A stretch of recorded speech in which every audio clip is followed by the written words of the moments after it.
ভগবদ গীতা কি একটি বই? কারা কারা মানেন ভগবদ গীতা একটি বই? মানেন? হাত তুলুন। কারা কারা মানেন ভগবদ গীতা একটি বই? হাত তুলুন। আচ্ছা, ভগবদ গীতা একটি বই আপনারা অনেকেই মানেন। কারা কারা মানেন ভগবদ গীতা সাক্ষাৎ কৃষ্ণ? হরি বল। ধন্য, তোমরা মেনেছো ভগবদ গীতা সাক্ষাৎ কৃষ্ণ। আমরা এদিকে কীর্তন করি কি, যেই নাম সেই কৃষ্ণ ভজ নিষ্ঠা করি, নামের সহিতে আছে আপনি শ্রী হরি। বলি না? বলি তো। কথাটার মানে কি? যেই নাম সেই কৃষ্ণ। যেখানে কৃষ্ণের কথা আছে, যেখানে কৃষ্ণের উপদেশ আছে, সেটা কৃষ্ণ থেকে অভিন্ন হয় নাকি? কৃষ্ণের সাক্ষাৎ মুখনিসৃত বাণী ভগবদ গীতা। আর সেই ভগবদ গীতার কৃষ্ণের মধ্যে কোনো পার্থক্য নেই।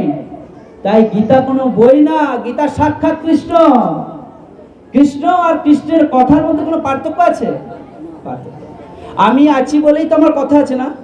আরে আমি যদি কথা দিই, সেই কথা যদি আমি পালন না করি, তাহলে কে দোষারোপ হবে? কে দোষী হবে? সে নিজেই।